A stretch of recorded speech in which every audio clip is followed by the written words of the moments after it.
Sir, political लोगों की बातें तो हमने सुन ली, उनकी बातों में पॉलिटिक्स आ ही जाती है।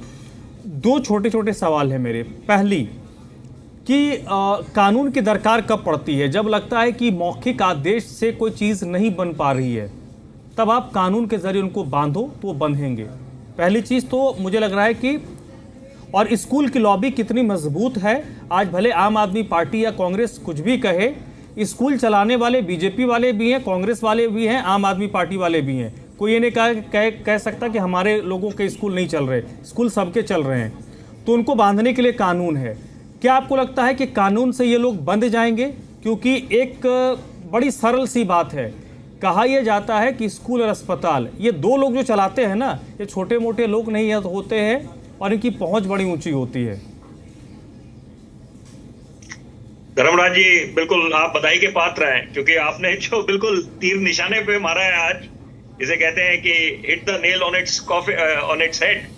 और यही जरूरत है, क्योंकि देखिए ये बात, इसमें कोई गुंजाइश नहीं बचती कि कानून अगर नया कानून लेके आया जा रहा है या कुछ संशोधन हो रहा है पुराने कानूनों में, तो इसका मतलब है कि जो सिस्टम था उस समय उसमें कोई दिक्कत थी, कहीं पेच फंसा हुआ था, या जो जिस मकसद के लिए वो कानून लाया गया था वो अपना उद्देश्य सिद्ध नहीं कर पा रहा।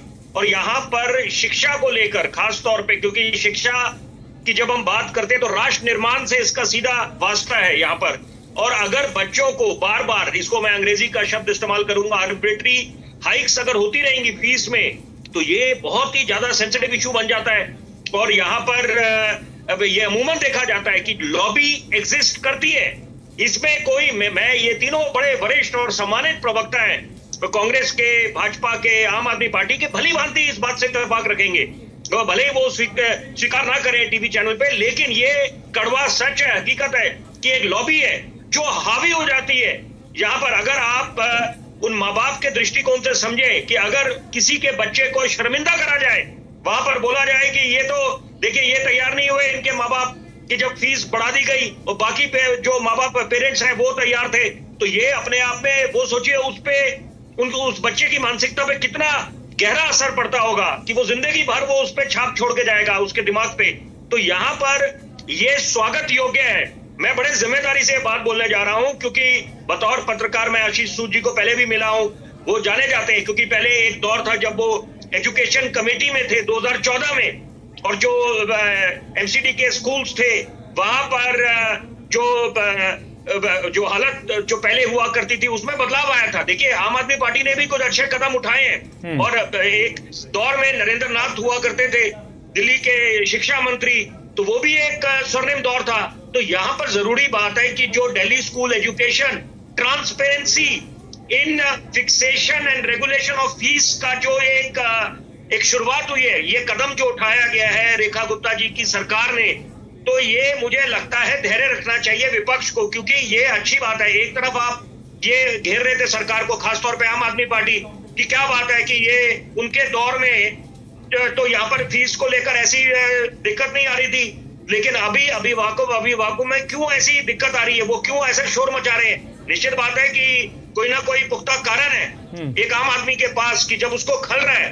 तो यहाँ पर अच्छी बात है कि ये कदम उठाया गया, लेकिन इम्प्लीमेंटेशन जरूरी बात है, $1 मिलियन बात है कि इम्प्लीमेंटेशन कैसे होगा, कि आप एक इसको अगर सहमति मिल जाए यहाँ पर कैबिनेट में, उसके बाद ये कैबिनेट ने ड्राफ्ट बिल तो लेके आ गए, लेकिन यहाँ पर अगर ये पास हो जाता है, फिर कानून बन जाता है, तो उसके बाद इम्प्लीमेंटेशन कैसे होगा। और जरूरी बात है कि जो आपकी 10 सदस्य की कमेटी है, मैं बड़ी जरूरी बात बोलने जा रहा हूँ, कहीं ऐसे ना हो घूम फिर के मामला ज्यों का त्यों हो जाए, बैक टू स्क्वायर वन, कि 2 कदम आगे चल रहे हैं 4 कदम पीछे हो जाए।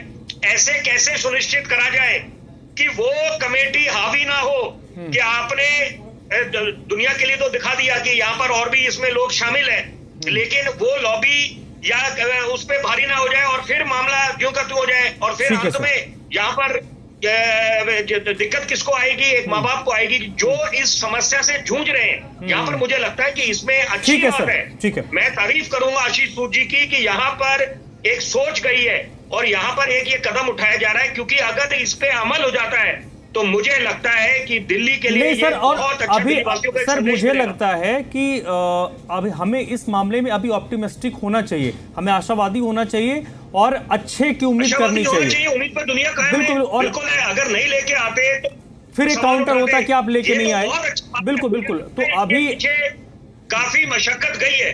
ठीक है, और एग्जीक्यूशन में अगर कहीं प्रॉब्लम होती है तो उसके लिए बैठे हैं ना। ऐसा थोड़ी कि जब वो एग्जीक्यूशन करेंगे तो आशीष सूद को या रेखा जी को छोड़ देंगे, तो उनसे पूछा ही उसके लिए विपक्ष भी बैठा है, बिल्कुल विपक्ष में है, वो बैठा है, उससे मुकम्मल पूछ तरीके से लेंगे। आवाज उठाएं। बिल्कुल बिल्कुल, लेकिन आज वो वक्त नहीं है कि जब उस पर हम सवाल रेज करें।